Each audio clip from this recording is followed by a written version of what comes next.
نحمدہ ونصلی علی رسولہ الکریم۔ قال الامام حجۃ الاسلام الشاہ ولی اللہ دہلوی باب کیفیت تلقی الامت الشرع من النبی صلی اللہ علیہ وسلم۔ یہ اس مبحث کا تیسرا باب ہے۔ پہلے دو ابواب میں نبی اکرم صلی اللہ علیہ وسلم سے جو علوم اخذ و استنباط کیے گئے ہیں ان کے دو دائرے بیان کیے گئے تھے۔ حضور صلی اللہ علیہ وسلم سے جو مروی علوم ہیں ان کی دو قسمیں شاہ صاحب نے شروع میں بیان کی تھیں کہ چار علوم تو ایسے ہیں جن کا تعلق تبلیغ رسالت سے ہے، امت کے لیے بطور رسول اور اتھارٹی کے حضور صلی اللہ علیہ وسلم نے انسانیت کے سامنے رکھے ہیں، اور چھ علوم ایسے تھے کہ جو رسول کی حیثیت سے نہیں ہیں بلکہ وہ انسانیت کے فائدے کے لیے کوئی طبی قوانین ہیں یا تجربات اور مشاہدات کی بنیاد پر کچھ امور واضح کیے گئے ہیں، ان پر عمل درآمد کرنا فرض اور واجب نہیں ہے۔ پہلے جو چار علوم تھے ان کی پھر ایک دوسرے باب میں دوسری تقسیم کی تھی کہ جو نبی اکرم صلی اللہ علیہ وسلم سے یہ علوم تبلیغ رسالت سے متعلق امت کے لیے لازمی اور ضروری ہیں، پھر ان کی دو قسمیں ہیں۔ ایک علم المصالح والمفاسد اور ایک علم الشرائع والحدود والفرائض۔ تو جو علم المصالح والمفاسد ہیں اس کے لیے شاہ صاحب نے واضح کیا تھا کہ انسانی سوسائٹی کی مصلحت کیا ہے، اس مصلحت کے لیے، اس مصلحت کے حصول کے لیے عملی نظام قائم کیا جاتا ہے،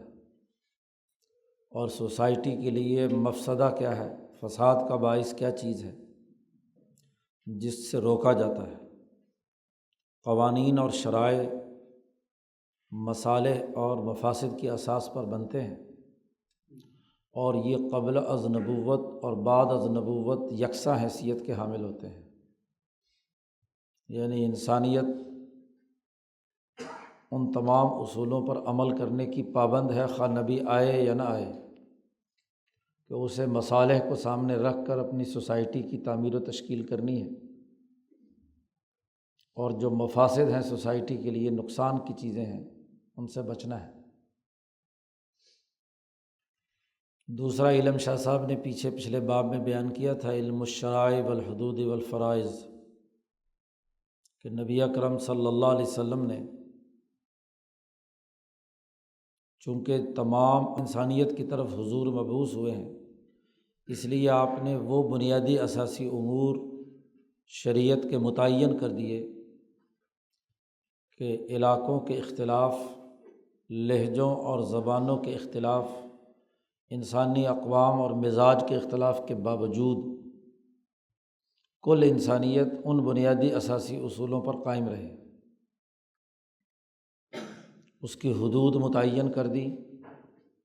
اس کا شرعی اور قانونی نظام واضح کر دیا دو ٹوک انداز میں، اس کے فرائض بتلا دیے، اور اس کی پھر شاہ صاحب نے پیچھے اقسام بیان کی تھی کہ ایک وہ چیز ہے جو لازمی اور واجب قرار دیا گیا، اور ایک اس کے مقابلے میں حرام ہے۔ جہاں تک ندب اور کراہت کے دو مزید دائرے ہیں احکامات کے،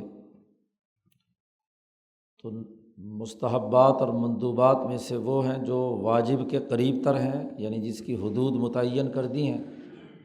وہ گویا کہ واجب کی طرح ہیں، اور جو حضور صلی اللہ علیہ وسلم نے ممانعت کے حوالے سے قوانین بیان کر دیے ہیں تو وہ مکروہ تحریمی ہیں، حرام کی طرح ہیں۔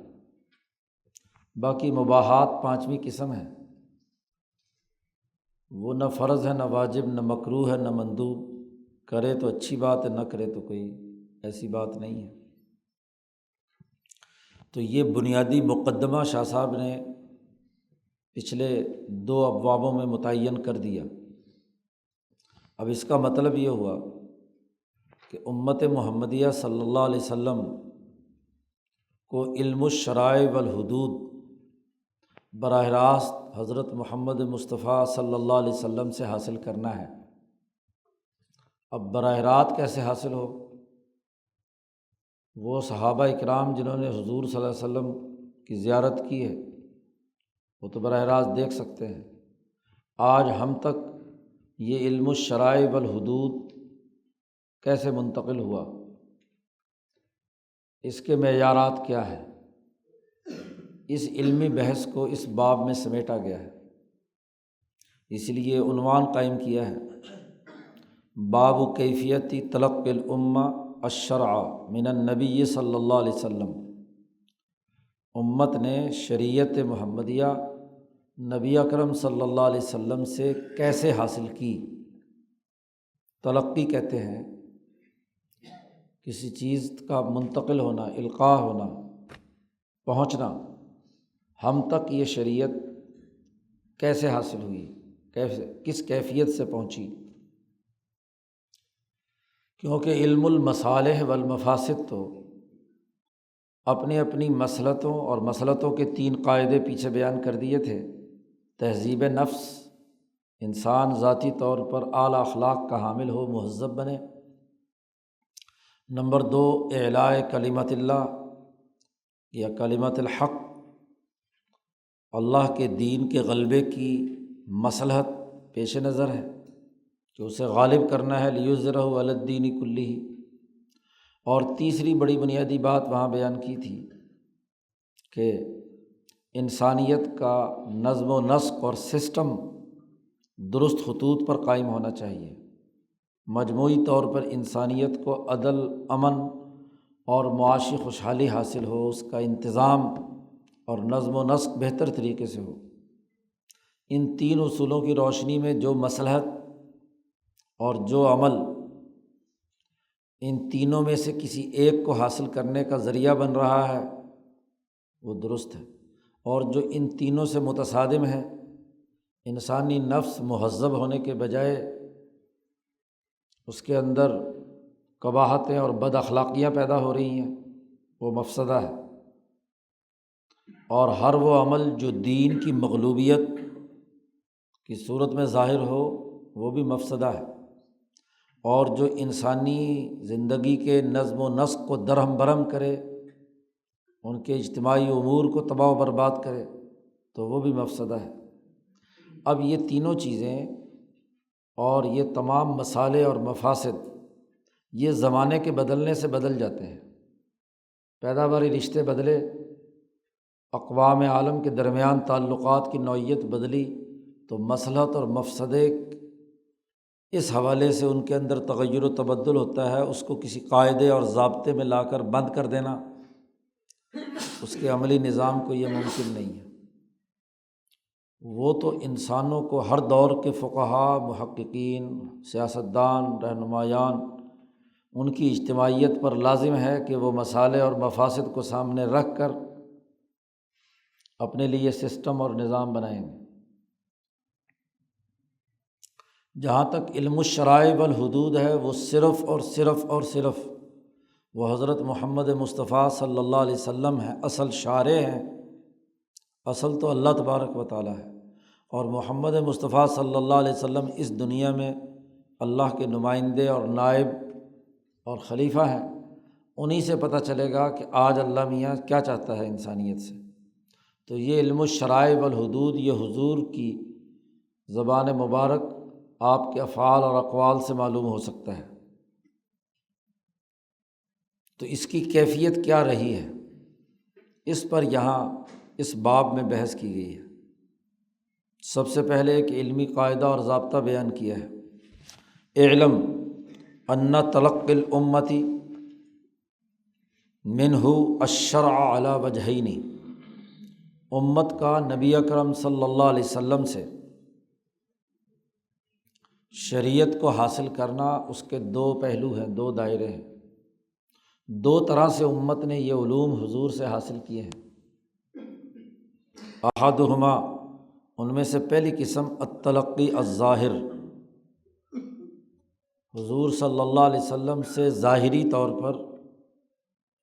نصوص قطعیہ کے ذریعے سے یا نصوص کے ذریعے سے امت کو علم حاصل ہوا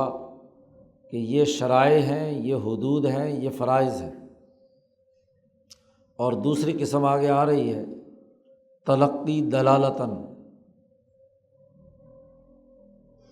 تلقی ظاہراً میں تو وہ حضور کے فرمودات ہیں، اور وہ فرمودات جن میں آپ نے کنی کچھ کاموں کے کرنے کا حکم دیا اور کچھ کاموں سے روکا، تو یہ ظاہری طور پر حضور صلی اللہ علیہ وسلم کا حکم ہے، تو اس سے ہمیں قانون معلوم ہو گیا کہ یہ شریعت کا حکم ہے، اللہ کا حکم ہے۔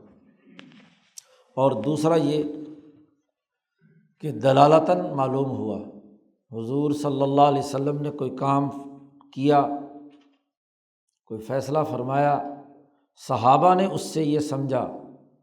کہ یہ چیز واجب ہے، یہ چیز ناجائز اور حرام ہے، مثلاً کرنے نہ کرنے سے آپ صلی اللہ علیہ وسلم کے کسی عمل مبارک کو دیکھ کر، آپ کے مجموعی عمل کو دیکھ کر، تو یہ دلالتاً ہے، آپ کی زبان مبارک سے ظاہری طور پر حکم صادر نہیں ہوا، لیکن جو صحابہ آپ کی صحبت میں تھے انہوں نے اس سے جو مطلب سمجھا اس کو انہوں نے بیان کر دیا کسی قانون کی شکل میں، تو اس کو تلقی دلالتاً کہتے ہیں۔ تو بنیادی طور پر حضور صلی اللہ علیہ وسلم سے ہمیں جو علم منتقل ہوا ہے وہ ظاہری طور پر بھی اور دلالتاً بھی معلوم ہوا ہے۔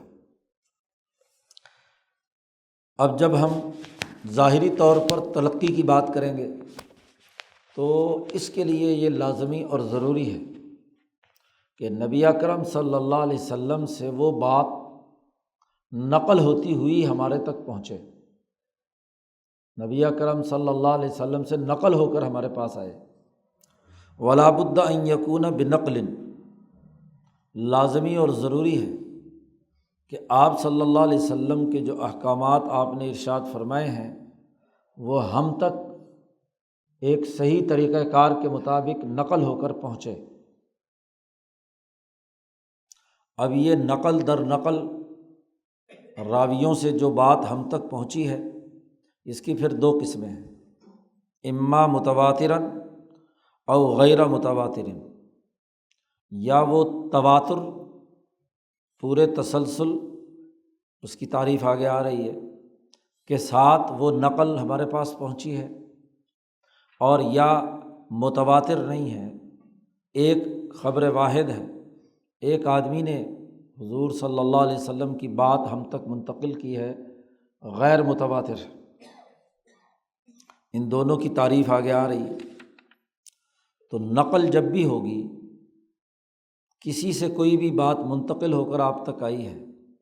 تو اس کو زیادہ لوگ نقل کر رہے ہیں یا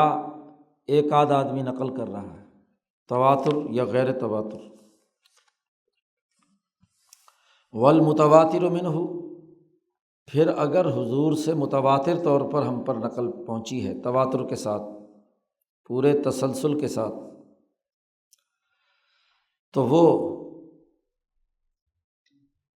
اس کی پھر دو قسمیں ہیں، المتواتر لفظاً، کہ لفظی طور پر تواتر ہے، پوری امت، تمام صحابہ نے، بہت بڑی جماعت نے وہ بات انہی الفاظ کے ساتھ نقل کی ہے جو نبی اکرم صلی اللہ علیہ وسلم نے ان کے سامنے بیان کی ہے، لفظی طور پر، جیسا کہ پورا قرآن حکیم، کل قرآن العظیم، قرآن حکیم لفظی طور پر لفظ بلفظ جیسا آپ کے قلب اطہر پر نازل ہوا ویسے ہی نبی اکرم صلی اللہ علیہ وسلم نے تمام صحابہ کو پڑھایا، اور تمام صحابہ نے انہی الفاظ کے ساتھ اسے آگے امت تک منتقل کیا۔ تو تواتر لفظی کے ساتھ حضور صلی اللہ علیہ وسلم سے لے کر ہم تک پورا قرآن لفظی طور پر متواتر ہے، اور اس تواتر کی آج سب سے بڑی دلیل خاص طور پر ان مستشرقین جنہوں نے یہ اعتراضات اٹھائے تھے کہ پتہ نہیں 1400 سالوں میں قرآن حکیم اصل شکل میں ہے یا نہیں، تو ابھی مختلف میوزیم میں جو قرآن حکیم کے وہ چند اوراق محفوظ ہیں جو حضرت عثمان رضی اللہ تعالیٰ عنہ نے قرآن کے نسخے بنا کر دنیا بھر میں 7 صوبے تھے، 7 گورنرز کے پاس پہنچائے تھے، ان میں روس کے اندر وہ نسخہ موجود ہے جو یہاں وسطی ایشیائی علاقوں کے گورنر کے پاس بھجوایا گیا تھا۔ اس میں 2 ورق جس میں صورت مریم ہے یہ اپنی اصل حالت میں محفوظ ہے۔ جدید سائنٹیفک طریقوں سے یہ بات معلوم ہو گئی کہ یہ کاغذ آج سے 1400 سال پہلے ہی کے ہیں، اور لکھائی بھی اور روشنائی بھی اسی زمانے کی ہے۔ اب جب اس کا موازنہ صورت مریم جو اس وقت ہم پڑھتے ہیں مطبوعہ قرآن پاک جو ہیں ان کے ساتھ جب کیا گیا تو نہ کسی لفظ کا فرق ہے، نہ کسی زیر زبر اور نقطے کا فرق ہے۔ ایسا تواتر لفظی دنیا کی کسی کتاب میں نہیں ہے، نہ تورات میں، نہ زبور میں، نہ انجیل میں۔ تورات اور انجیل کے بارے میں، بائبل کے بارے میں تو خود عیسائیوں نے ہر 400-500 سال کے بعد تو خاص طور پر، اور 100 سال بعد بھی ان کی وہ میٹنگ ہوتی ہے ربیین کی اور ان کے جو مذہبی رہنما ہیں، اور وہ حالات اور زمانے کے بدلنے سے اس میں جو تغیرات آتے ہیں تو وہ اضافے کرتے رہتے ہیں یا حذف کرتے رہتے ہیں۔ لیکن قرآن ایک واحد کتاب ہے جو تواتر لفظی کے ساتھ آج تک بعینہ من وعن محفوظ ہے۔ یہ تواتر لفظی کہلاتا ہے۔ وَكَنَبْذٍ يَسِيرٍ مِّنَ الْأَحَادِيثِ، احادیث میں سے بہت تھوڑی مقدار ہے۔ علماء اور محققین نے ان احادیث کا تعین کیا ہے کہ وہ کتنی احادیث ہیں جو بہت سارے صحابہ سے مروی ہوں۔ جی، تو یہ مثلاً ایک روایت کا یہاں شاہ صاحب نے حوالہ دیا ہے، منہا قولہ صلی اللہ علیہ وسلم انکم سترون ربکم کما ترون القمر لا تضامون فی رؤیتہ، تم ان قریب اپنے رب کو دیکھو گے، اس دیکھنے میں کوئی شک نہیں ہوگا۔ یہ تفصیلی روایت ہے، بخاری مسلم سیاستہ تمام میں یہ روایت موجود ہے۔ 112 صحابہ سے یہ روایت مروی ہے۔ ہوا یہ تھا کہ 14ویں رات کا چاند طلوع تھا اور حضور اقدس صلی اللہ علیہ وسلم مسجد نبوی کے صحن میں تشریف فرما تھے، چاروں طرف صحابہ تھے۔ عشاء کی نماز کے بعد حضور کچھ دیر بیٹھ گئے، چاند پر آپ کی نظر پڑی تو اس روشن چاند کو دیکھتے ہوئے حضور صلی اللہ علیہ وسلم نے یہ جملے ارشاد فرمائے کہ تم ان قریب اپنے رب کو دیکھو گے، دیکھنے میں کسی قسم کا کوئی شک اور شبہ یا کوئی نظر میں کوئی کوتاہی نہیں ہوگی۔ آدمی سورج کو دیکھتا ہے ایک مخصوص وقت تک آنکھیں تھک جاتی ہیں، چاند کو دیکھتا ہے ایک مخصوص وقت تک، اس کے بعد آنکھیں تھک جاتی ہیں۔ اور ذات باری تعالیٰ کی جب تمہیں زیارت ہوگی، صحابہ کو مخاطب کر کے کہا کہ تمہیں جب زیارت ہوگی تو کوئی اکتاہٹ، کوئی تھکاوٹ، کوئی درمیان میں پردہ حائل نہیں ہوگا۔ اور حضور نے فرمایا کہ اگر تم واقعی اللہ کی زیارت کرنا چاہتے ہو فَإِنِ اسْتَطَعْتُمْ اللہ تغلبوا، کہ تم اللہ کی طرف دیکھنا چاہتے ہو تو سورج کے طلوع ہونے سے پہلے کی نماز کبھی نہ چھوڑنا، اور سورج کے غروب ہونے سے پہلے کی نماز یعنی عصر کی نماز نہ چھوڑنا۔ قرآن حکیم نے اسی لیے کہا حافظوا علی الصلوات والصلاۃ الوسطیٰ، کہ تمام نمازوں کی حفاظت کرو، خاص طور پر عصر کی نماز والصلاۃ الوسطیٰ۔ تو ان 2 نمازوں کا تو خاص طور پر حضور نے فرمایا کہ اگر ذات باری تعالیٰ کا مشاہدہ کرنا چاہتے ہو، تمہیں عشق ہے خدا سے، تو یہ دو نمازوں کو تو خاص طور پر پابندی کے ساتھ وقت پر ادا کرو۔ اب یہ جریر بن عبداللہ البجلی سے روایت ہے، اور امام سیوطی نے اس کی اسناد بیان کی ہیں کہ 112 لوگوں نے اس کو کیا ہے نقل کیا ہے اس روایت کو۔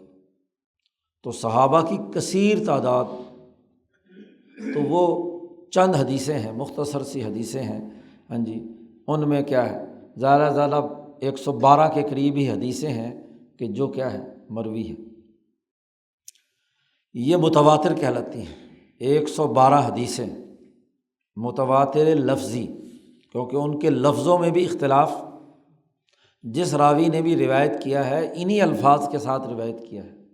اس کا مطلب یہ ہے کہ یہ الفاظ خود نبی اکرم صلی اللہ علیہ وسلم ہی کے تھے۔ ویسے تواتر کی بہت ساری اقسام بیان کی ہیں، خاص طور پر حضرت شیخ الہند کے نقطۂ نظر سے کی وضاحت کرتے ہوئے علامہ انور شاہ کشمیری رحمۃ اللہ علیہ نے 4 تواتر کی قسمیں بیان کی ہیں جی۔ ان میں تواتر تعامل والا بھی ہے، تواتر عملی اسے کہتے ہیں، تواتر قدر مشترک کا بھی ہے، اور تواتر طبقے کا بھی ہے، تواتر اسناد کا بھی ہے۔ سند جو ہے وہ پورے تواتر کے ساتھ آ رہی ہے، ایک پورے طبقے کا تواتر۔ اور جب طبقات کی تقسیم کی گئی ہے نبی اکرم صلی اللہ علیہ وسلم کی احادیث پر، محدثین نے اس علم حدیث کو ایک مستقل فن کی شکل دی ہے۔ احادیث کی اسانید یعنی روایتاً اور درایتاً اس کے علمی مناہج تحقیق مرتب کیے ہیں۔ تو بنیادی طور پر 5 طبقے ہیں، 5ویں طبقے میں جا کر وہ احادیث کتابوں میں مرتب اور مدون ہو گئی ہے۔ پہلا طبقہ صحابہ کا ہے، اس کے بعد دوسرا طبقہ تابعین کا ہے، تیسرا طبقہ تبع تابعین کا ہے، اور چوتھا طبقہ تبع تابعین کے بعد جو ان کے شاگردوں اور تلامذہ کا ہے، اور 5واں طبقہ امام بخاری، امام مسلم، امام ترمذی، امام ابو داود، ہاں جی، سنن نسائی، یہ جو صحاح ستہ کے 6 بڑے حضرات ہیں، ان کا طبقہ 5واں طبقہ کہلاتا ہے علم حدیث میں۔ تو ایک حدیث 5 طبقات میں تواتر کے ساتھ آ رہی ہو، اس کو تواتر طبقہ کہا جاتا ہے، کہ ہر طبقے میں وہ حدیث متواتر رہی ہے، اور اگر اس وقت تک تواتر رہا ہے تو بعد میں تو ظاہر ہے کہ مزید اس کے راوی اور شاگردوں کی بڑی کثیر جماعت جو ہے وہ آگے منتقل ہوئی ہے۔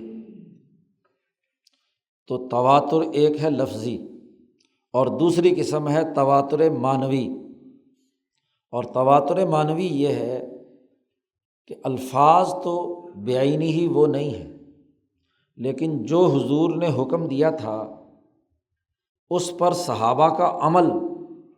پورے تواتر اور تسلسل کے ساتھ 5 طبقات میں رہا ہے، بلکہ 5 کیا پوری امت کے اندر رہا ہے۔ جیسا کہ طہارت سے متعلق احکامات ہیں، وضو اور غسل سے متعلق، تو تمام صحابہ نے اس کے مطابق عمل کیا، صحابہ سے پھر تابعین نے، تبع تابعین نے، وغیرہ وغیرہ۔ نماز پڑھنے کا طریقہ ہے، نبی اکرم صلی اللہ علیہ وسلم نے بیان کیا اور لوگوں سے کہا صلو کما رأیتمونی اصلی، نماز پڑھو جیسے تم نے مجھے نماز پڑھتے دیکھا ہے۔ تو نماز ہے، ایسے ہی زکوٰۃ ہے، روزہ ہے، حج ہے، خرید و فروخت اور بیوعات سے متعلق شرعی احکامات ہیں۔ اسی طرح نکاح کا طریقہ ہے، جہاد اور غزوات میں نبی اکرم صلی اللہ علیہ وسلم نے جن غزوات میں شرکت کی ہے اور وہاں جو جو اقدامات آپ نے فرمائے ہیں،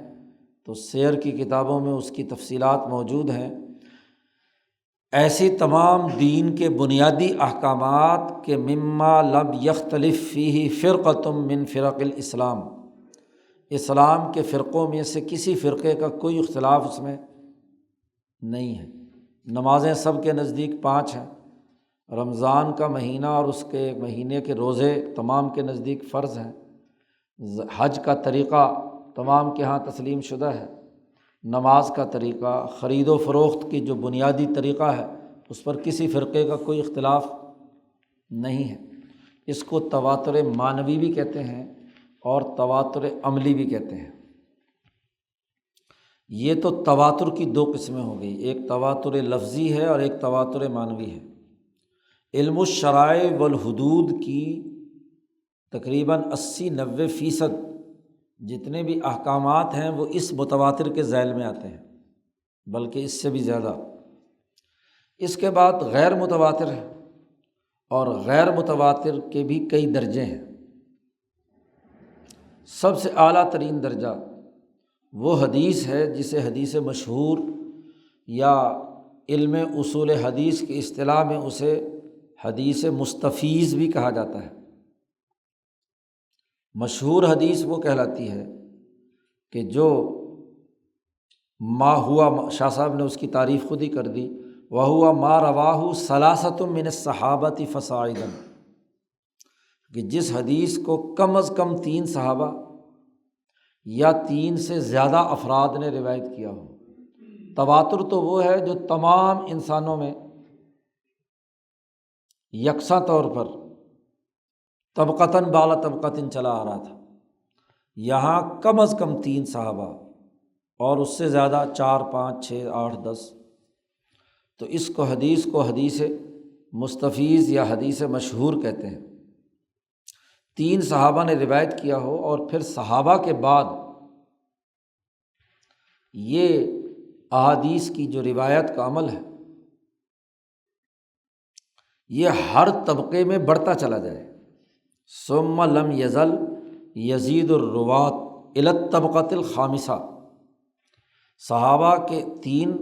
اور آگے مثلاً تابعین میں مزید اضافہ ہو جائے، اور تابعین کے آگے شاگردوں میں تبع تابعین میں مزید اضافہ ہو جائے، اور ایسے ہوتے ہوتے امام بخاری وغیرہ جو 5واں طبقہ ہے اصحاب صحاح ستہ، وہاں تک پہنچتے ہوئے مسلسل اس کے افراد بڑھتے چلے جائیں، کم نہ ہوں۔ شاہ صاحب کہتے ہیں کہ وہذا قسم، یہ غیر متواتر مستفیض وہ ہے، یہ قسم وہ ہے جو کثیر الوجود، بہت کثرت سے اس میں احادیث پائی جاتی ہیں۔ صحاح ستہ جسے کہا جاتا ہے وہ دراصل اسی پر مشتمل ہے جی، کثیر الوجود ہے، اور وعلیہ بناء رؤوس الفقہ، تمام فقہاء ائمہ اربعہ کی فقہ کی بنیاد انہی حدیثوں پر ہے، ان کے تمام فقہی قوانین کی۔ قرآن جب متواتر ہے وہ تو الگ سے ہے ہی، وہ تو بنیادوں میں تواتر لفظی ہو یا تواتر عملی ہو، لیکن جو فقہ کی جتنے بھی تمام مذاہب ہیں، فقہ حنفی ہو، شافعی ہو، مالکی ہو اور حنبلی ہو، تو فقہاء کی تمام بنیادی احادیث جو ہیں وہ حدیث مستفیض پر ہی ان کی بنیاد ہے۔ چوتھی قسم احادیث کی وہ ہے ثم الخبر، پھر وہ خبر واحد جو ایک صحابی سے مروی ہے، المقضی لہ بالصحۃ او الحسن، جس خبر واحد کے بارے میں حفاظ محدثین کی زبانوں پر اس حدیث کی سند کے بارے میں صحیح اور اس کے حسن ہونے کے حوالے سے قول موجود ہو، بڑے بڑے محدثین نے کہا ہو کہ یہ حدیث صحیح ہے تو خبر واحد، ایک صحابی نے روایت کی لیکن اگلے طبقے میں اضافہ ہو گیا، تابعین کے ہاں، پھر تبع تابعین کے ہاں، پھر آگے، اور بڑے بڑے جو ناقدین حدیث ہیں محدثین کبرا، ان کے ہاں حفاظ محدثین نے اس کے بارے میں کہا ہو کہ اس کی سند میں کوئی راوی کمزور نہیں ہے، صحیح ہے وہ حدیث یا حسن ہے کم از کم۔ چوتھا درجہ حضور صلی اللہ علیہ وسلم سے ظاہری طور پر علوم کے منتقل ہونے کا ان احادیث کا ہے۔ نمبر 5، اس کے بعد تلقی ظاہر میں وہ اخبار احادیث ہیں فیہا کلام، اس میں لوگوں نے گفتگو کی ہے، کچھ لوگوں نے اسے قبول کیا ہے اور باقی کچھ لوگوں نے اسے قبول نہیں کیا۔ ایسی احادیث کہ کچھ نے قبول کیا اور کچھ نے اس کا انکار کیا۔ اب ایسی احادیث جو ہیں جس میں اختلاف سامنے آ گیا تو ان کی قبولیت کی شرط 3 ہے۔ فما اعتضد منہا بالشواہد او قول اکثر اہل العلم او العقل الصریح وجب اتباعہ۔ اگر ایسی حدیث ہے کہ لوگوں نے اختلاف کیا ہے اس میں، تو ہم اس حدیث کے اگر شواہد اور توابع، یہ بھی دراصل علم حدیث کی ایک اصطلاح ہے، ایک لفظ استعمال کیا جاتا ہے علم حدیث میں شاہد گواہ، اور ایک لفظ استعمال کیا جاتا ہے متابع۔ شاہد اس کو کہتے ہیں کہ اس حدیث میں ایک اور راوی بھی ہے، صحابی، جو گواہی دیتے ہیں، اگرچہ ان الفاظ کے ساتھ نہ ہو لیکن اس سے ملتا جلتا حکم ظاہر ہو رہا ہو، تو اس کو کہتے ہیں گواہ۔ اگر تو برابر کی کوئی حدیث، صحابی کے برابر کا کوئی اور صحابی ہے وہ روایت کر رہا ہے، تو گویا کہ ایک اور شاہد آ گیا، گواہ آ گیا۔ اس کا مطلب یہ کہ 2 صحابہ روایت کر رہے ہیں، تو اب یہ روایت قابل قبول ہو جائے گی، کیونکہ 2 گواہ عادل، صحابہ چونکہ تمام کے تمام عدول ہیں، الصحابۃ کلہم عدول، تو اب 2 عادل ایک چیز کی گواہی دے رہے ہیں تو اس روایت کو قبول کیا جائے گا۔ یا یہ کہ اختلاف تھا حدیث کے قبول کرنے نہ کرنے میں، لیکن اہل علم کی اکثریت اس قول کو قبول کیے ہوئے ہے، تو اکثریت کی بنیاد پر بھی اس حدیث کو قبول کرنا، اس کی اتباع کرنا واجب ہے۔ اور تیسری شکل یہ ہے کہ اختلاف تو ہے، سند اتنی مضبوط نہیں ہے، لیکن عقل صریح یہ کہتی ہے کہ یہ بات صحیح اور درست ہے، اس کے علاوہ اور کوئی ممکنہ شکل ہو نہیں سکتی، تو واضح عقل جو ہے، کسی فرد کی محض انفرادی عقل نہیں، عقل صریح جو ہے وہ اگر یہ سمجھتی ہے کہ جو بات کہی گئی ہے وہ بعینی ہی کیا ہے، صحیح اور درست ہے، تو اس عقل صریح کو اس کی تائید حاصل ہے، تو واجب اتباعہ، اس کی اتباع کرنا واجب ہے۔ تو ظاہری طور پر حضور صلی اللہ علیہ وسلم کی احادیث اور آپ صلی اللہ علیہ وسلم کے فرامین اس ترتیب کے ساتھ ہوں گے، تواتر ہو یا غیر متواتر ہو، تواتر ہو لفظی یا تواتر ہو معنوی، یہ تو تلقی ظاہراً ہے، حضور کی بات نقل ہو کر ہم تک ان ذرائع سے پہنچی۔ دوسری قسم التلقی دلالتاً، دلالتاً ہمیں معلوم ہو گیا کہ حضور صلی اللہ علیہ وسلم کی منشأ مبارک اور آپ کا حکم یہ ہے، اور اس کی کیا حقیقت ہے تلقی دلالتاً کی، خود شاہ صاحب نے اس کی وضاحت کر دی۔ وَهِيَ أَن يَرَى الصَّحَابَةُ رسول اللہ صلی اللہ علیہ وسلم یقول و یفعل، اور وہ یہ کہ صحابہ اکرام رضوان اللہ علیہ مجمعین نے رسول اللہ صلی اللہ علیہ وسلم کو کوئی بات کہتے یا کرتے دیکھا، اور آپ کے کہنے یا کرنے کو سامنے رکھ کر صحابہ نے اس سے کوئی حکم مستنبط کیا، اخذ کیا کہ آپ کے کہنے اور کرنے سے یہ حکم قانوناً ثابت ہوتا ہے، واجب کا ہے یا مستحب کا ہے یا حرام کا ہے یا مکروہ کا ہے۔ احکامات کے 5 قسمیں پیچھے کئی دفعہ بیان ہو چکی ہیں۔ فَأَخْبَرُوا بِذَلِكَ الْحُكْمِ، صحابہ نے وہ حکم امت کے سامنے بیان کیا۔ فقالوا، اور انہوں نے یہ ارشاد فرمایا کہ الشیء الفلانی واجب، کہ فلاں کام کرنا واجب ہے، اور صحابہ نے یہ فیصلہ کیا کہ ذالک الآخر جائز، فلانا کام کرنا جائز ہے۔ اس کو تلقی دلالتاً کہتے ہیں۔ جہاں تک ظاہراً تلقی حضور کا براہ راست فرمان ہے تو اس کی تو اپنی حیثیت ہے، لیکن جن معاملات میں یہ ظاہری نہیں تھا، آپ نے کوئی عمل فرمایا یا کوئی بات کی اور صحابہ نے اس سے حکم اخذ کر کے امت کو بتلایا، پھر یہ صحابہ کا یہ فیصلہ تابعین نے صحابہ سے سیکھا،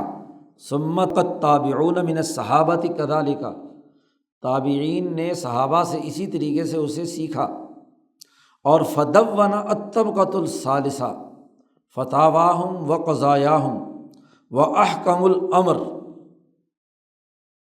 تیسرے طبقے کے جو لوگ ہیں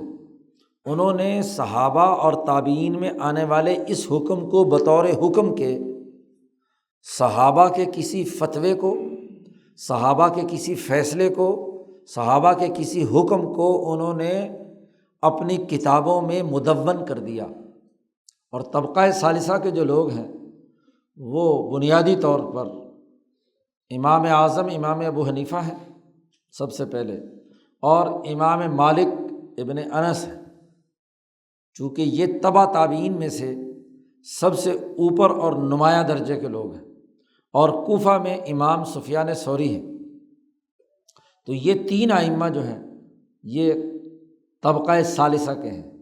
امام شافعی طبقہ رابعہ کے آدمی ہیں، امام احمد اور امام شافعی وہ طبقہ ثالثہ کے نہیں ہیں۔ امام شافعی شاگرد ہیں امام مالک کے بھی،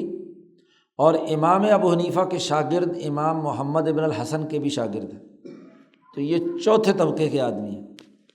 تو جیسا کہ آگے جا کر شاہ صاحب وضاحت کریں گے کہ دین کا جو عملی نظام ہے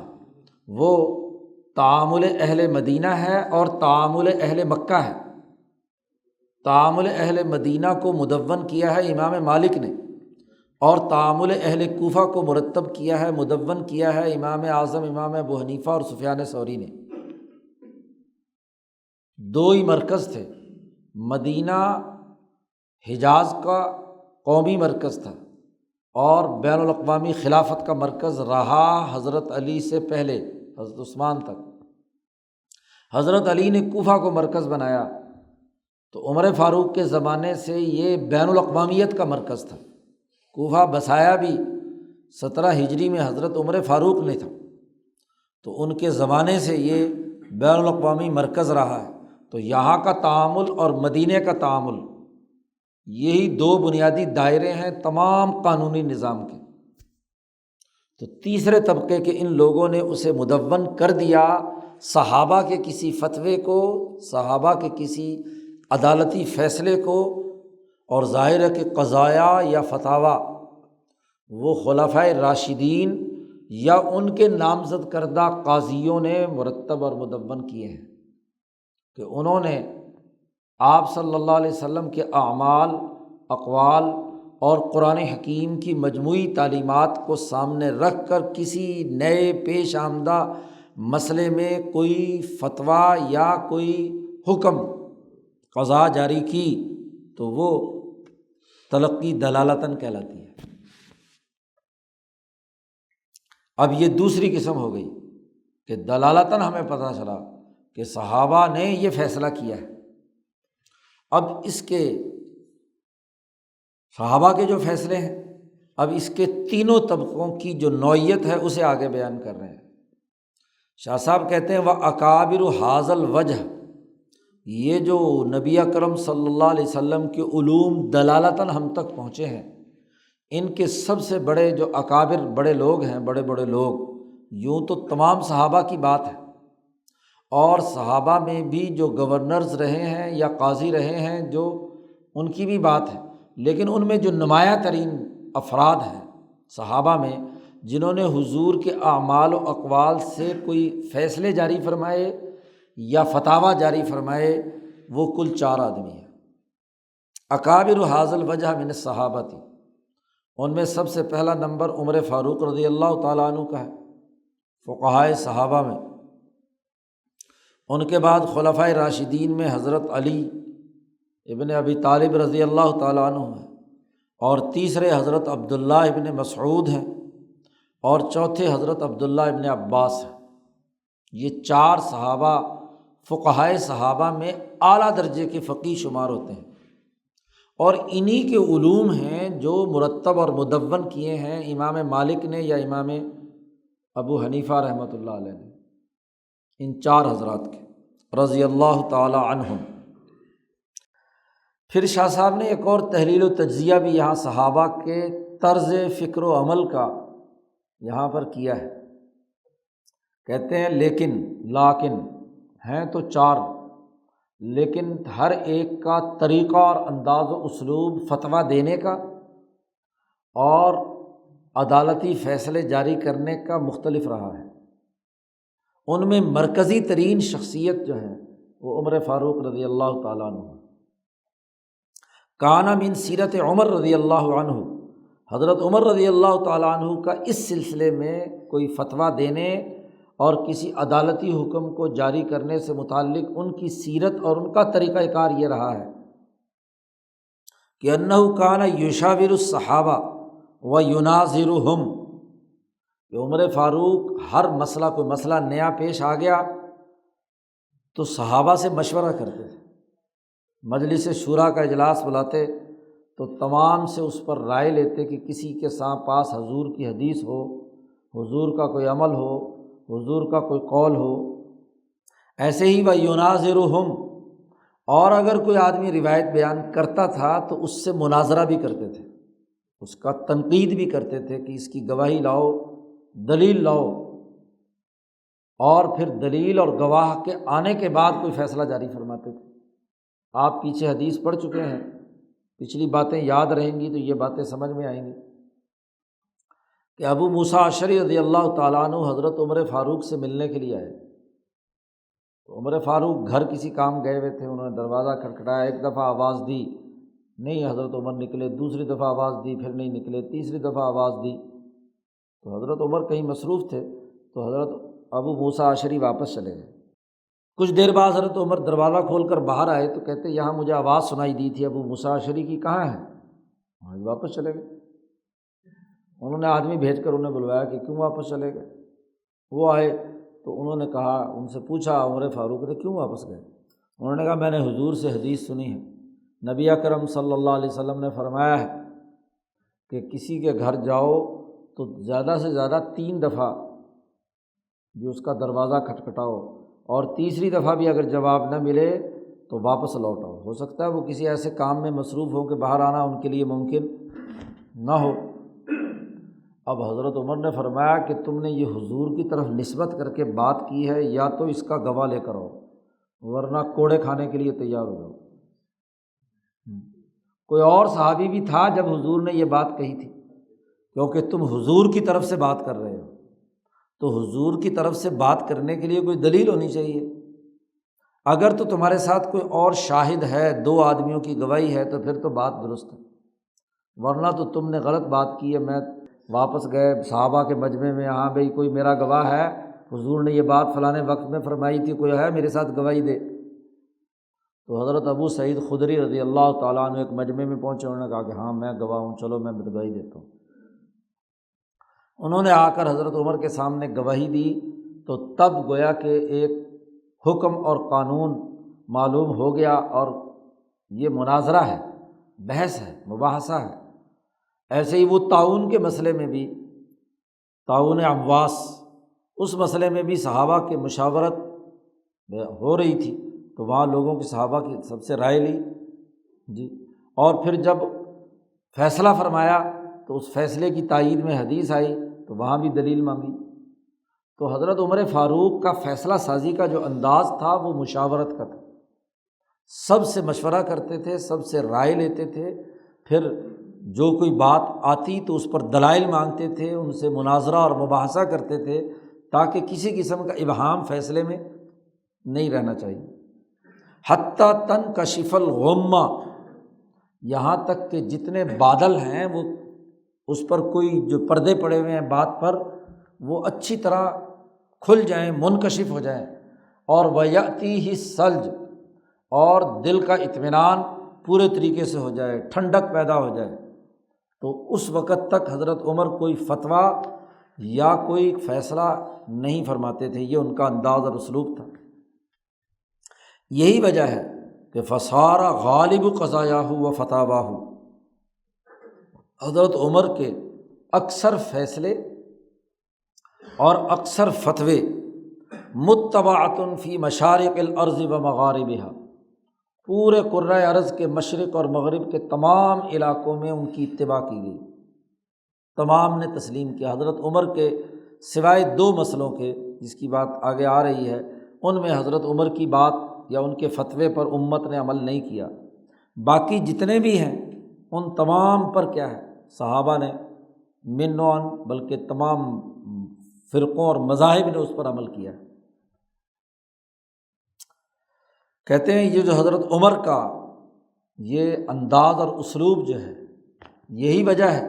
کہ حضرت عمر رضی اللہ تعالیٰ عنہ کے انتقال پر حضرت ابراہیم نخعی کا یہ قول، وہو قول ابراہیم لما مات عمر رضی اللہ عنہ، جب حضرت عمر رضی اللہ تعالیٰ عنہ کی شہادت ہوئی، وفات ہوئی، تو حضرت ابراہیم نخعی نے یہ بات کہی تھی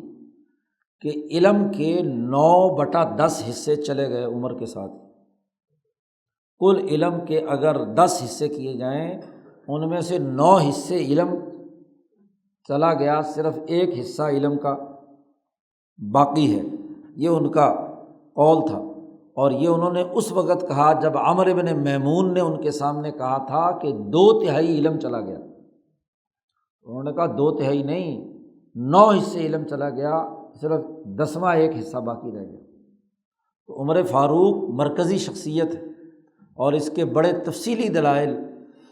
امام شاہ ولی اللہ نے بہت ساری احادیث کی روشنی میں ازالۃ الخفا عن خلافت الخلفاء میں، جہاں عمر فاروق کا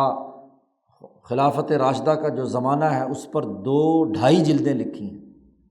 ابو بکر صدیق رضی اللہ تعالیٰ عنہ پر صرف آدھی جلد ہے، اور حضرت عمر فاروق پر پہلی جلد کا نصف آخر ہے، دوسری جلد ہے، تیسری جلد ہے، اور چوتھی جلد میں حضرت عثمان کا اور حضرت علی کا تذکرہ ہے۔ 4 جلدوں میں کتاب ہے کل۔ تو مرکزی شخصیت جو ہے مجتہد اعظم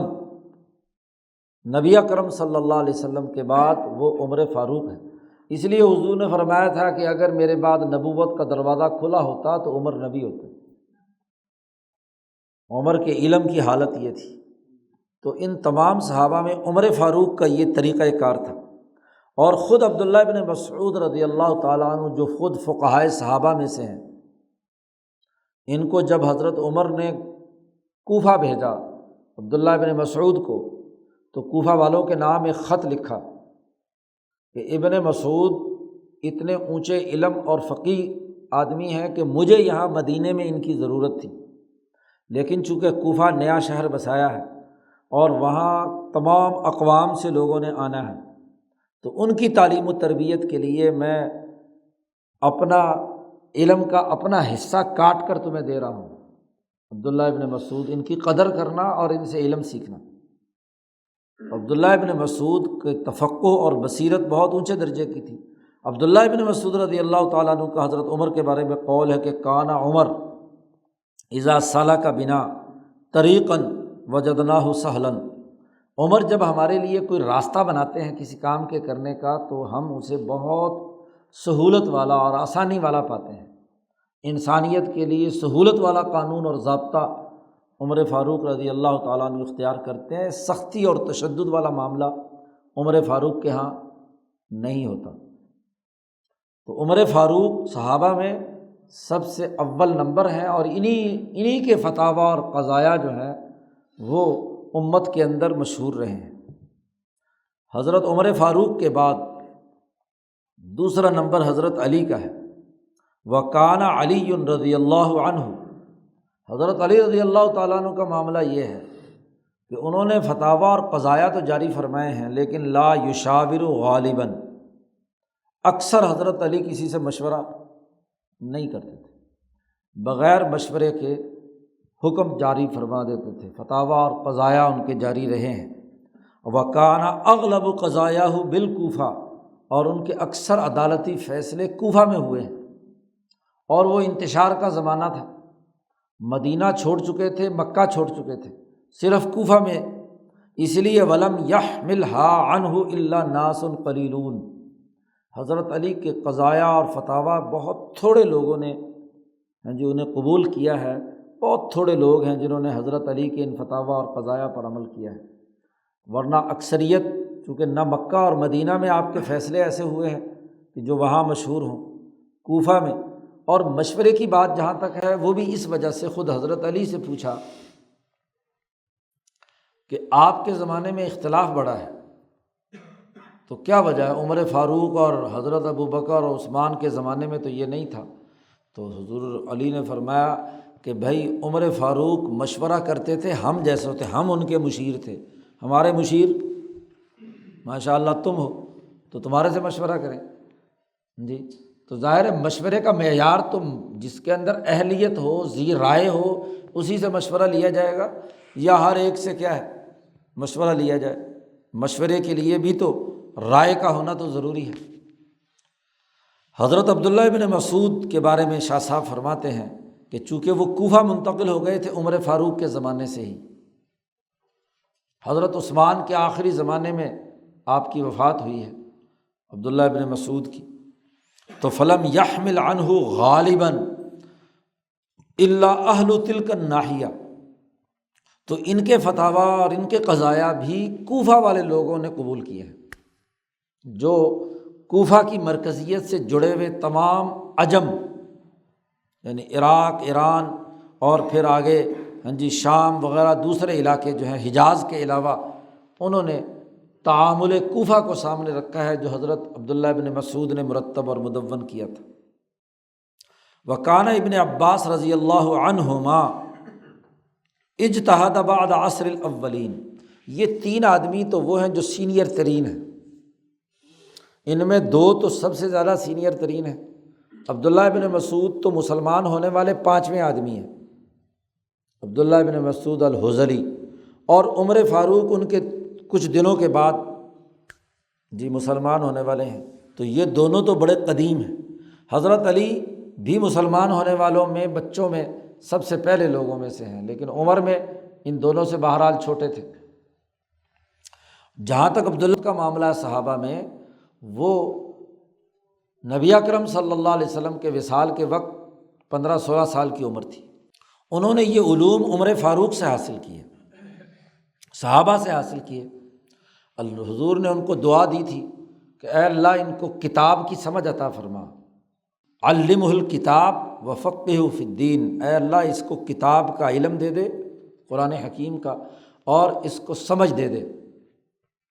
تو حضرت عبداللہ ابن عباس مکہ میں رہے، تو مکہ میں ان کے علوم دنیا بھر میں پھیلے، اور انہوں نے پہلے 2-3 آدمی یعنی حضرت علی کی شہادت کے بعد عبداللہ ابن عباس رضی اللہ تعالیٰ عنہ کے فتاویٰ اور قضایا جاری ہوئے، اجتہادات ان کے اس زمانے کے ہیں۔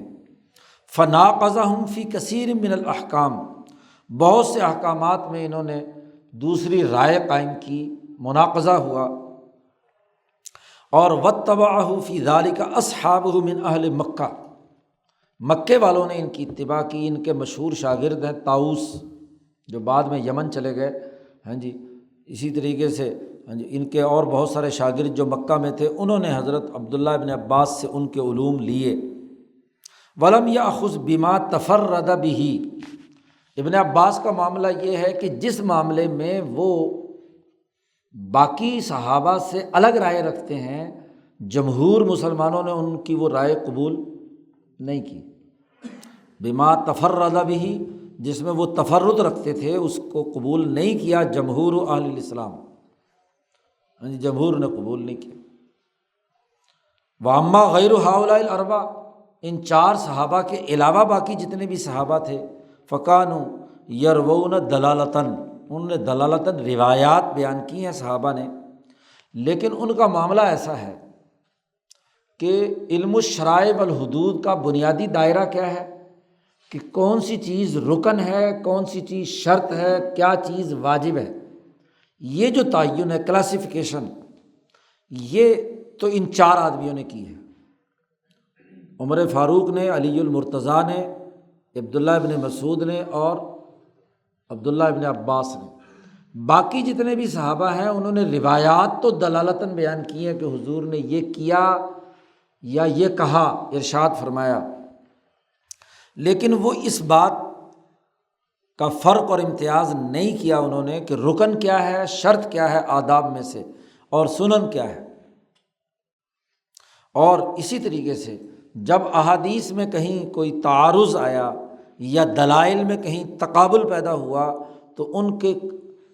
فیصلہ کن اقوال نہیں ہیں، الا قلیلاً، بہت کم، چند ایک مسائل ہیں جن میں ان صحابہ کی چیزیں مروی ہیں۔ اور یہ فقہائے صحابہ میں سے 3 آدمی ہیں، عبداللہ ابن عمر جو حضرت عمر کے صاحبزادے ہیں، حضرت زید ابن ثابت، اور عورتوں میں حضرت عائشہ۔ صحابیات کے اندر اگر فقیہ ہیں تو وہ حضرت عائشہ صدیقہ رضی اللہ تعالیٰ عنہ۔ تو 3 آدمی یہ ہیں کہ جنہوں نے دلالتاً روایات تو بہت کی ہیں لیکن فیصلے بہت کم ہیں، بہت کم فیصلے کیے ہیں۔ چند مسائل ہیں جن میں حضرت عائشہ نے فیصلہ کیا ہے اور امت نے اسے قبول کیا ہے، زید ابن ثابت نے فیصلہ کیا اور امت نے قبول کیا ہے، ابن عمر نے کوئی بات کہی ہے اور اس کو امت نے قبول کیا ہے۔ باقی صحابہ احادیث روایات کرنے والے ہیں۔ پھر آگے سندوں میں جو صورتحال بنی ہے اس کا جائزہ لیا ہے لوگوں نے۔ یہ تو پہلے طبقے کا حال ہو گیا، گویا کہ پہلے طبقے میں فقہائے صحابہ میں قضایا جاری کرنے والے لوگ کل 7 ہیں۔ 4 اکابر ہیں جنہوں نے باقاعدہ فرق اور امتیاز کیا ہے، اور ان سے کم درجے میں باقی 3 ہیں۔ اس کے بعد دوسرے طبقے کے لوگ آ گئے، وہ اکابر حاضل وجہ، یہ جو تلقی دلالتاً والی قسم ہے، ان میں تابعین کے اندر فقہائے 7 ہے، مدینہ کے اندر فقہائے 7 ہے، اور فقہائے 7 سعید ابن المسیب ہیں، عروہ بن زبیر ہیں، قاسم بن محمد ہیں، ابو سلمان مولا ہے، میمونہ ہے، وغیرہ وغیرہ، 7 صحابہ، اور اس میں بھی کچھ تھوڑا سا لوگوں کا اختلاف ہے۔ مدینہ کے اندر یہ فقہائے 7 ہیں۔ خاص طور پر ان کے بعد حضرت سعید ابن المسیب مدینہ میں، مکہ میں عطا ابن ابی رباح جو حضرت ابن عباس کے شاگرد ہیں، اور کوفہ میں ابراہیم نخعی جو عبداللہ ابن مسعود کے شاگرد ہیں، اور قاضی شریح جو حضرت علی کے شاگرد ہیں، اور امام شعبی عامر ابن شراحیل ان کا نام ہے، شعبی کے نام سے مشہور ہیں، تو یہ، اور بصرہ میں حضرت حسن بصری ہیں۔ تو یہ لوگ جو ہیں مختلف مراکز علم کے، جو صحابہ کے علوم کے مراکز بنے، مکہ، مدینہ، کوفہ، بصرہ، اور یمن میں طاؤس چلے گئے تھے، تو یہ لوگ ہیں جو ان کے بعد طبقہ تابعین میں، یعنی طبقہ ثانیہ میں آئے ہیں۔ اب آگے تفصیلات ہیں، طبقہ ثانیہ کے بعد ثالثہ، رابعہ، خامسہ، اس کی بحث آگے جا کر کریں گے۔ گویا کہ حضور سے ہمارے پاس علم کے حصول کے 2 ذرائع تھے، تلقی ظاہراً متواتر ہو یا غیر متواتر ہو، اور تلقی دلالتاً جو صحابہ نے حضور کے اقوال و اعمال کو دیکھ کر فتاویٰ قضایا جاری کیے، یعنی حکم دیا۔ ایک ہے مستحبات اور مسنونات، ان کی بحث نہیں ہو رہی یہاں، واجب اور حرام، جائز ناجائز، مندوب اور مکروہ کی بحث ہو رہی ہے، یعنی قانونی نظام کی بات ہو رہی ہے۔ شاہ صاحب کہتے ہیں کہ یہ جو دونوں طریقے نبی اکرم صلی اللہ علیہ وسلم سے ہم تک پہنچے ہیں، ان دونوں طریقوں میں ہر ایک کو اگر اکیلے لیا جائے تو اس میں کوئی نہ کوئی خلل پیدا ہونے کے امکانات ہیں۔ تو جب ہمیں نقل چاہیے ہے تو جو خلل ہے اسے دور کرنا ضروری ہے۔ دونوں طریقوں میں کچھ نہ کچھ خلل ہے، نقص اور کمزوری ہے۔ انما ینجبر بالاخری، ایک کے خلل کو دوسرا طریقہ پر کرتا ہے، اور اس طریقے کے خلل اور کمزوری کو پہلا طریقہ پورا کرتا ہے۔ یعنی یہ نہیں ہو سکتا کہ حضور صلی اللہ علیہ وسلم سے جو کچھ منتقل ہوا ہے اس میں صرف ایک ہی طریقے کو ہم ترجیح دیں، ظاہر کو یا دلالتاً کو۔ دونوں ہی ضروری اور لازمی ہیں، دونوں ایک دوسرے کے ساتھ مربوط ہیں، کہ جب تک صحابہ کے فیصلے متواتر یا ظاہری اعمال کے مطابق سامنے نہیں آئیں گے، اور ایسے ہی ظاہر بھی ان کی تائید میں نہیں ہوگا، اس وقت تک دونوں کا خلل دور نہیں کیا جا سکتا۔ لا غنن لإحداہما عن صاحبتہا، ان میں سے کسی ایک کا دوسرے کے ساتھ کیا ہے، اکیلا صرف ایک کا ہونا اور دوسرا نہ ہو، یہ کوئی فائدہ نہیں دے گا۔ پہلے کا کیا خلل ہے اور دوسرے کا کیا خلل ہے، اور اس خلل کا جبیرہ کیا ہے، اس کو دور کرنے کا طریقہ کیا ہے۔ اما الاولی، پہلے طریقے میں، فمن خللہا، اس کے خلل میں سے یہ ہے، خرابیوں میں سے یہ ہے کہ ما يدخل فی الروایت بالمعنی من التبدیل ولا یأمن من تغییر المعنی، کیونکہ پہلا طریقہ تھا تلقی ظاہری، اور ترقی ظاہری کے لیے لازمی اور ضروری ہے کہ لفظ بلفظ جو حضور نے بیان فرمایا ہے وہ لفظ بلفظ ہم تک منتقل ہو، لیکن وہاں جو خبر واحد ہے بسا اوقات اس کے اندر روایت بالمعنی ہوئی ہے، یعنی حضور نے ایک بات ارشاد فرمائی، اب ہر آدمی نے اس بات کو اپنے دماغ کے مطابق سمجھ کر انہوں نے اسے روایت کیا ہے۔ وہاں یہ بات لازمی اور ضروری نہیں کہ حضور کے ہی بعنوان وہ الفاظ ہوں۔ اسی لیے ہم دیکھتے ہیں کہ ایک فیصلہ اگر 4 صحابہ سے مروی ہے تو الفاظ ہر ایک کے کہیں نہ کوئی تغیر و تبدل پایا جاتا ہے، گویا کہ معنی، روایت بالمعنی کی وجہ سے تبدیلی کا اندیشہ پایا جاتا ہے، اور معنی کا سمجھنا وہ سمجھنے والے جو آگے بیٹھے ہوئے ہیں ان کی سمجھ کے مختلف ہونے سے مختلف ہو سکتا ہے۔ ایک کلاس کو آپ سبق پڑھا رہے ہیں، آپ نے جو گفتگو کی ہے ضروری نہیں کہ ساروں نے ایک ہی طریقے سے اس کا معنویت اور مطلب سمجھا ہو، تو اس کی وجہ سے خلل پیدا ہو سکتا ہے، پہلی خرابی۔ دوسری خرابی یہ ہے کہ ما کان الامر فی واقعۃ خاصۃ، وہ یہ کہ معاملہ یا حکم حضور نے دیا تھا کسی خاص واقعے میں، کوئی بات ارشاد فرمائی تھی، اب راوی نے یہ سمجھ لیا کہ یہ خاص واقعہ نہیں ہے، یہ قاعدہ کلیہ ہے، حکم کلی ہے، فظنہ الراوی حکماً کلیاً، اس نے سمجھا کہ یہ حکم کلی ہے۔ مثلاً حضرت ام سلمہ کی روایت ہے کہ نبی اکرم، بخاری میں، نبی اکرم صلی اللہ علیہ وسلم نے پہلے تو منع کیا ہوا تھا کہ عصر کے بعد کوئی آدمی نماز نہ پڑھے۔ اب ایک دن ہوا یہ کہ حضور صلی اللہ علیہ وسلم عصر کی نماز پڑھا کے حضرت ام سلمہ کے گھر میں باری تھی حضور کی، تو حضرت ام سلمہ کے گھر میں آ گئے، اور وہاں حضور نے عصر کی نماز کے بعد 2 رکعتیں پڑھی، 2 رکعتیں انہوں نے پڑھی۔ ام سلمہ نے یہ بات ازواج مطہرات سے بیان کر دی، حضرت عائشہ سے بیان کر دی، تو حضرت عائشہ رضی اللہ تعالیٰ عنہ نے بعد میں روایت بیان کی ہے کہ عصر کے بعد 2 رکعت پڑھنے میں کوئی حرج نہیں، کہ اس لیے کہ حضور نے پڑھی۔ جب یہ بات ام سلمہ تک پہنچی، اس زمانے میں تو نہیں پہنچی، حضرت عائشہ صدیقہ رضی اللہ تعالیٰ عنہ کی یہ بات ام سلمہ تک پہنچی، تو ام سلمہ نے کہا کہ اللہ میاں حضرت عائشہ پر رحم کرے، یہ بات تو ایک خاص واقعے کی تھی، انہوں نے اس کو قاعدہ کلیہ بنا کر پیش کر دیا، تو یہ بات تو ایسے نہیں ہے۔ اس لیے کہ حضرت ام سلمہ نے حضور سے پوچھا کہ آپ نے ہمیں منع کیا تھا کہ عصر کے بعد نفلیں نہیں پڑھنی، تو آپ کیوں نفل پڑھ رہے ہیں؟ تو حضور صلی اللہ علیہ وسلم نے فرمایا کہ بات اصل میں یہ تھی کہ میں ظہر کی فرض پڑھ کر فارغ ہوا تو ایک وفد ملنے کے لیے آ گیا، تو میری جو ظہر کے بعد کی 2 رکعتیں ہیں وہ چھوٹ گئی، وہ وفد ضروری تھا، اس سے بات چیت چلتی رہی، تو عصر کی نماز کا وقت ہو گیا، عصر کی نماز پڑھی، تو اب میں نے وہ 2 رکعتیں قضا کی ہیں۔ معاملہ نبی کا ہے، نبی کے لیے جو سنت کی عادت بنا لیتے ہیں وہ نبی کے لیے گویا کہ واجب کے درجے کی حیثیت رکھتا ہے، امتیوں کے لیے تو یہ معاملہ نہیں ہے۔ اب آپ صلی اللہ علیہ وسلم نے ظہر کے بعد والی 2 رکعتیں جو ایک مجبوری کی وجہ سے نہیں پڑھ سکے، کسی وفد سے ملاقات ضروری تھی، تو وہ حضور نے عصر کے بعد دہرا لی، وہ ادا کر لی۔ تو ام سلمہ کو اس واقعے کی حقیقت معلوم تھی، حضرت عائشہ کو اس پس منظر اس کا معلوم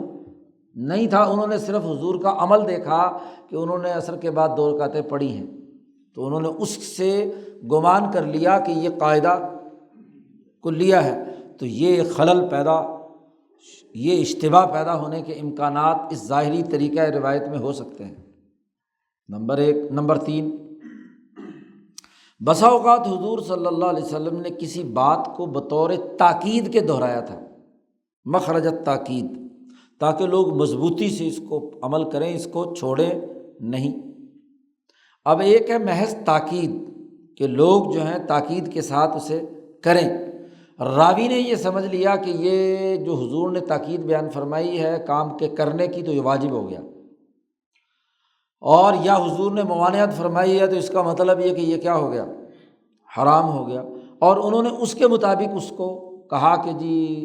جو یہ کام واجب ہے، مثلاً جمعہ کا غسل۔ اب احادیث میں بڑی کثرت سے روایات میں آتا ہے کہ جمعہ کے دن غسل کرنا چاہیے، تو بعض راویوں نے اس کو اس انداز میں بیان کیا کہ جمعہ کا غسل جو ہے واجب ہے، بخاری کے اندر روایات موجود ہیں، حالانکہ ایسا نہیں ہے۔ خود حضرت عائشہ نے اس مسئلے کو ٹھیک کیا، عبداللہ ابن عباس نے اور حضرت عائشہ صدیقہ نے۔ حضرت عائشہ کے سامنے کسی نے یہ بات بیان کر دی کہ حضور صلی اللہ علیہ وسلم نے فرمایا ہے کہ جمعہ کا غسل واجب ہے، تو بخاری میں ہی روایت ہے حضرت عائشہ صدیقہ رضی اللہ تعالیٰ عنہ کی، انہوں نے کہا نہیں، راوی کو بیان کرنے میں کیا ہے، اشتباہ ہوا ہے۔ بات اصل میں یہ تھی، حضرت عائشہ فرماتی ہیں کہ صحابہ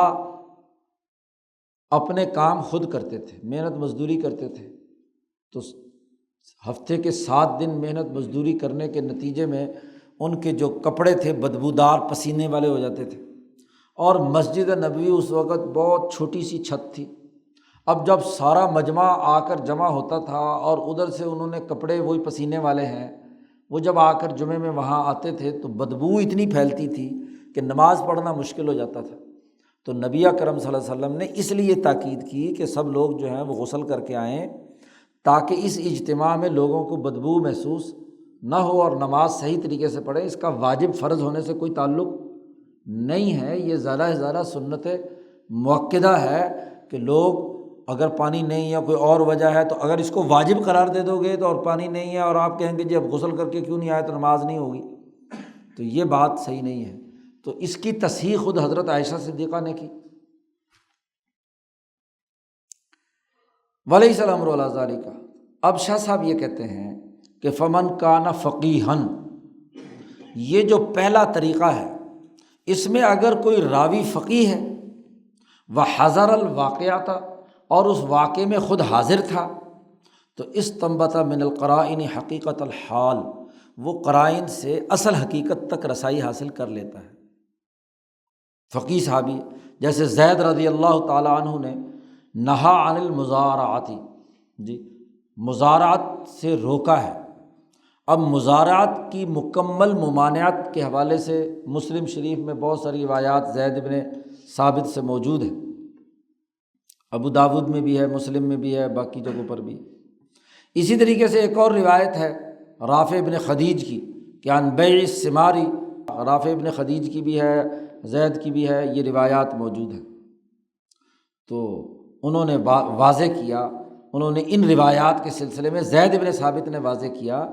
کہ یہ اصل میں اور معاملہ ہے۔ رافع بن خدیج کی روایات کے اندر جو مزارعت کی ممانعت کی بات تھی، جس کو حرام قرار دیا گیا جس مزارعت کو، اس کی نوعیت الگ تھی،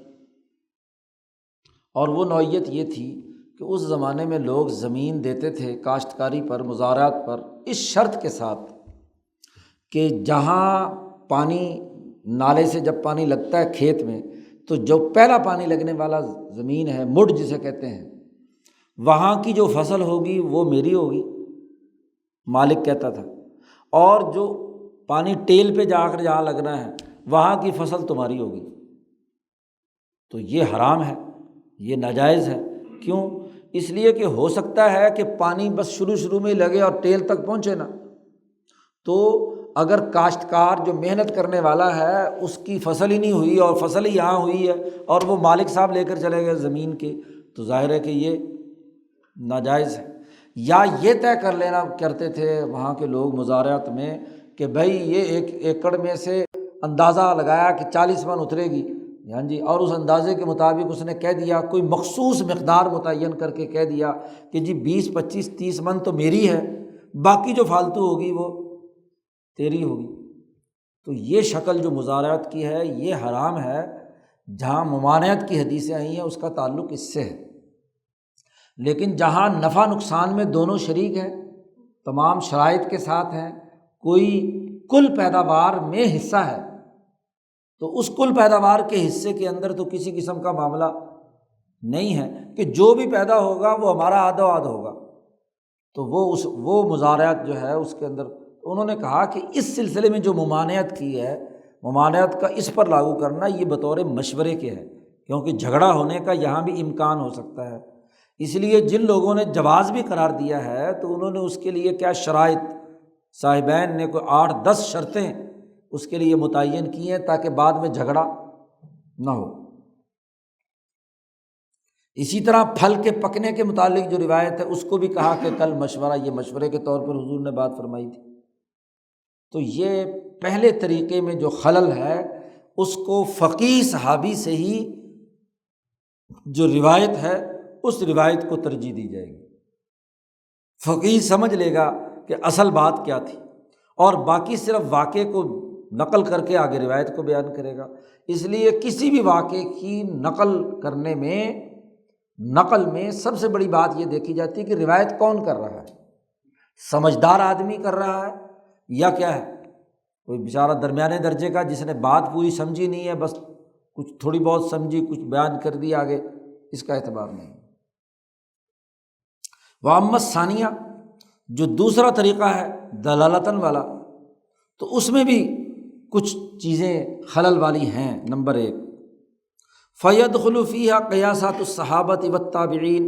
وَاسْتِنبَاطُهُم مِّنَ الْكِتَابِ وَالسُّنَّةِ۔ جب ہم کہتے ہیں کہ تلقی خود ذات گرامی نبی اکرم صلی اللہ علیہ وسلم سے ہونی ہے، تو اگر تو حضور کا کوئی قول یا عمل دیکھ کر انہوں نے کوئی فتویٰ یا قضیہ جاری کیا ہے، کوئی حکم جاری کیا ہے، پھر تو ٹھیک ہے۔ لیکن بسا اوقات ایسا ہو سکتا ہے کہ جو صحابی اور تابعی اس دلالتاً سے حضور کے قول یا عمل سے کوئی چیز اخذ کر رہے ہیں، اس میں انہوں نے اپنے ذاتی قیاسات کو دخل دے دیا ہو، ان کے ذاتی قیاسات داخل ہو گئے ہوں، یا کتاب و سنت سے انہوں نے خود اس کا اخذ و استنباط کی ہو۔ اور یہ ضروری نہیں ہے کہ تمام ہی صحابہ اپنے تمام ہی اجتہادات کے اندر، تمام حالات کے اندر قطعی مصیب ہوں کہ صحیح اور درست بات ہی ہو۔ اجتہاد کے اندر تو صحیح اور غلط دونوں ہو سکتے ہیں، جیسا کہ آگے مثال بھی آ رہی۔ بسا اوقات، نمبر 2، بسا اوقات ایسا ہوتا ہے کہ کسی صحابی کو حضور کی حدیث نہیں پہنچی، اب ہزاروں لاکھوں صحابہ ہیں، ضروری نہیں کہ ہر صحابی کے سامنے حضور نے جو بات بیان کی ہو باقی صحابہ کے بھی علم میں ہو۔ بھائی آخری زمانے میں سب سے زیادہ صحابہ حضور کے ساتھ وابستہ ہوئے آخری 5 سالوں میں۔ اب کوئی آدمی ایک دن آیا، دوسرے دن نہیں آیا، تیسرے دن نہیں آیا۔ خود عمر فاروق رضی اللہ تعالیٰ عنہ ایک دن کاروبار کرتے تھے اپنا تجارت کا، اور ایک دن حضور کی مجلس میں آتے تھے۔ اس دن دوسرے آدمی کو جو انصاری صحابی تھا آپ کے پڑوسی، ان کو حضرت عمر نے کہا ہوا تھا کہ تم جا کر اس دن کی رپورٹ مجھے سنایا کرو۔ اب ظاہر ہے کہ وہ رپورٹ اس درجے پہ تو نہیں سمجھ سکتا تھا جس درجے میں خود عمر فاروق سمجھ سکتے تھے، تو ضروری نہیں تھا کہ تمام صحابہ کی تمام مرویات تمام صحابہ کے علم میں ہوں، یہ کوئی ضروری نہیں۔ یا بلغہ ہو، یا حدیث پہنچی تو تھی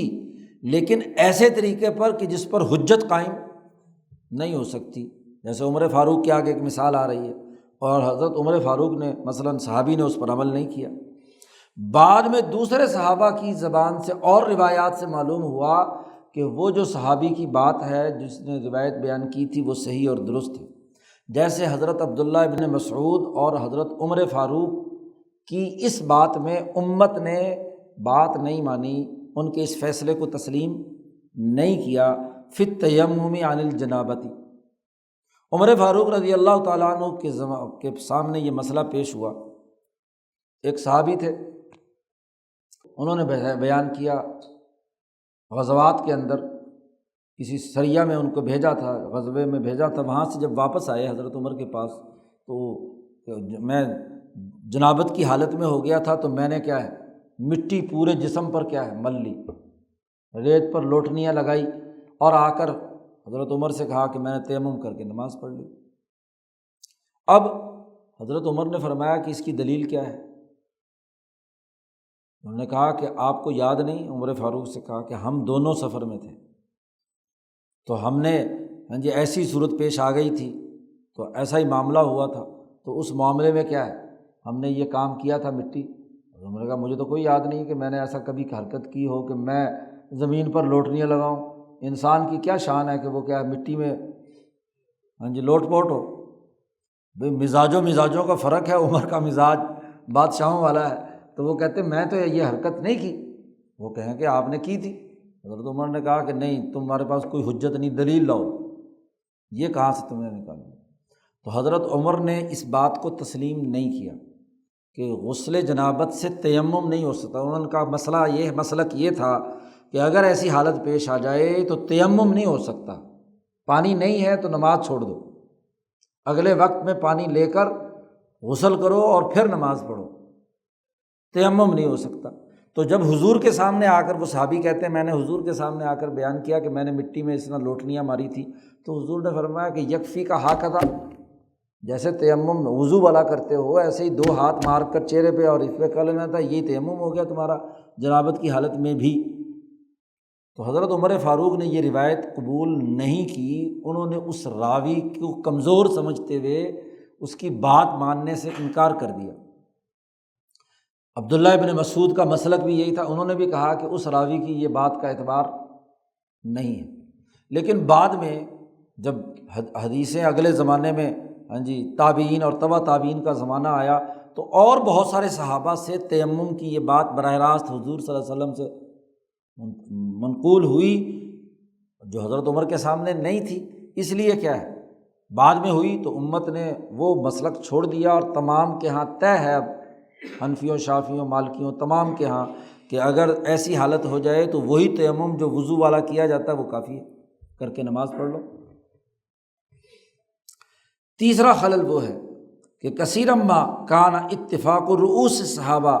رضی اللہ تعالی عنہم علی شیء من قبل دلالت العقل علی ارتفاق، بسا اوقات جو بڑے بڑے صحابہ ہیں، صحابہ کے سردار جیسے عمر فاروق وغیرہ تو انہوں نے کسی ارتفاق پر اپنی عقلی جد وجہد اور دلالت کی بنیاد پر کوئی حکم جاری فرمایا تو اس کو انہوں نے بہت سارے عملی سسٹم بیان کیے، جیسے حضرت عمر کے بہت سارے فیصلے ہیں، تو وہ شریعت کے اصل اصول میں سے نہیں ہے، یعنی حضور کی طرف سے منتقل ہونے والی چیز نہیں ہے، بلکہ وہ نظم مملکت کا سیاسی فیصلہ ہے۔ وہ حالات کے تغیر و تبدل سے بدل جاتا ہے، اور اس پر عمل جو اس لیے ضروری صحابہ نے اس زمانے میں کیا کہ ان پر حضور نے فرمایا تھا کہ علیکم بسنتی و سنت الخلفاء الراشدین من بعدی، میرے بعد جو خلفاء راشدین آئے ہیں ان کی سنت کی تم اتباع کرنا، ان کے طریقے کی۔ مثلاً جب عراق فتح ہوا تو حضرت عمر رضی اللہ تعالیٰ عنہ نے وہاں ان کے اوپر جو ٹیکس لگانا تھا جزیہ، اس کی کتنی مقدار ہونی چاہیے، اس کے بارے میں صحابہ سے مشورہ کیا کہ پہلے کسریٰ ایران نے کیا لگا رکھا تھا اور ہونا کیا چاہیے، ان کی آمدنی کتنی، ان کے اخراجات کتنے ہیں، ساری کیلکولیشن کر کے بہت معمولی سا اور مناسب جزیہ حضرت عمر فاروق نے لگایا کہ جو ان میں سے مالدار ہے جو غیر مسلموں میں سے مالدار ہے، اور مالدار وہ ڈکلیئر کیا گیا کہ جسے سال بھر کام کاج کیے بغیر اس کے پاس اتنی دولت ہے کہ وہ اگر کھانا کھائے تو کھا سکتا ہے، تو اس کے لیے 48 درہم اس کے اوپر ٹیکس ہے۔ اور جو درمیانے درجے کا ہے کہ کما کر خوشحال ہے تو اس کے لیے کیا ہے 24 درہم، اور جو بالکل کنگلا ہے روزانہ کی مزدوری کر رہا ہاں جی کم اس کے پاس ہیں تو اس کے اوپر 1 مہینے میں 1 درہم، تو یہ ٹیکس حضرت عمر فاروق نے لگایا۔ اب یہ کوئی اصول شریعت میں سے نہیں ہے، کیونکہ زمانہ بدلتا ہے تو معاشی حالات بدلتے ہیں، تو اب یہ کوئی قاعدہ طے شدہ نہیں ہے کہ یہ اتنے ہی درہم رہیں گے قیامت تک کے لیے، بلکہ حالات کے تغیر و تبدل سے ان کے اندر چونکہ انتظام مملکت سے تعلق رکھتا ہے تو ٹیکس جمع کرنے اور اس کے استعمال سے تعلق رکھتا ہے، اور وہ حالات اور زمانے کے تغیر و تبدل سے تبدیل ہو جاتے ہیں۔ یہ کوئی شرعی قانون نہیں ہے کہ اس کی خلاف ورزی نہیں ہو سکتی۔ اب شاہ صاحب کہتے ہیں یہاں بھی فمن کان متبحرا فی الاخبار و الفاظ الحدیث، اب اس کا خلل دور کرنے کا طریقہ یہ ہے کہ جو آدمی ان تمام ذخیرہ احادیث لاکھوں حدیثوں پر سمندر کی طرح عبور رکھے، بحر العلوم متبحر، اور تمام الفاظ حدیث پر بھی اسے عبور ہو، اور اس کو یہ آسانی ہوتی ہے کہ اس کے قدم نہیں ڈگمگائیں گے، وہ صحیح فیصلہ کر سکتا ہے۔ شاہ صاحب کہتے ہیں جب یہ بات ہے لما کان الامر کذالک، جب یہ معاملہ ہے کہ دونوں ضروری ہیں حضور سے لے کر اب تک ہمارے پاس منتقل ہونے کے حوالے سے علوم، تو وجب علی الخائض فی الفقہ، لازم اور ضروری ہے اس آدمی پر جو قانونی نظام میں غور و خوض کرنا چاہتا ہے کہ اس کے لیے یہ ضروری ہے کہ ان یکون متضلعا من کلا المشربین، دونوں طریقوں سے، دونوں مشربوں سے وہ جسے کہتے ہیں نا رجا ہوا ہو، خوب بھرا ہوا ہو، اس کے پاس فقاہت بھی اعلیٰ ترین درجے کی ہو تاکہ تلقی ظاہر میں یا روایتاً جو معاملات آ رہے ہیں اس کے قانونی پہلوؤں کو بھی سمجھ سکے، اور جو تلقی دلالتاً ہے اس پر بھی وہ بحر العلوم ہو کہ وہاں وہ اطلاق کر سکتا ہو۔ وَمُتَبَحِّرًا فِي كِلَا الْمَذْهَبَيْنِ، دونوں مذہبوں میں سمندر ہو، علم کا ذخیرہ اس کے اندر موجود ہو۔ اور وَكَانَ أَحْسَنَ شَعَائِرِ الْمِلَّةِ، ملت اسلامیہ کے شعائر میں سب سے خوبصورت بات یہ ہے کہ ما اجمع علیہ جمہور الرواة وحملۃ العلم، جس پر جمہور راوی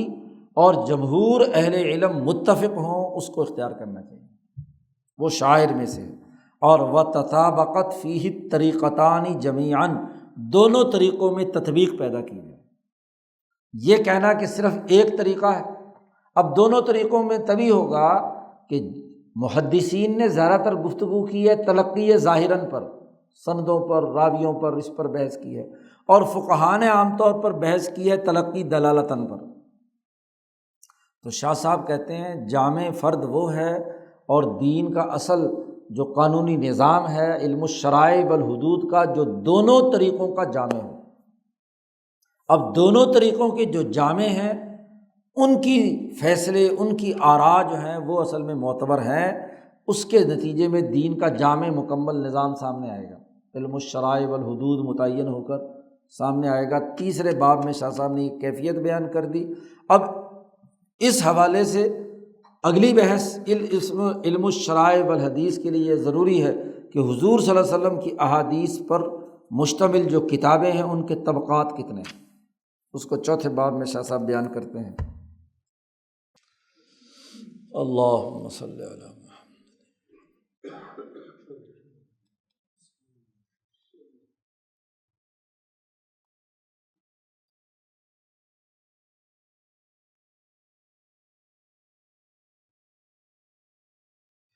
اجمعین۔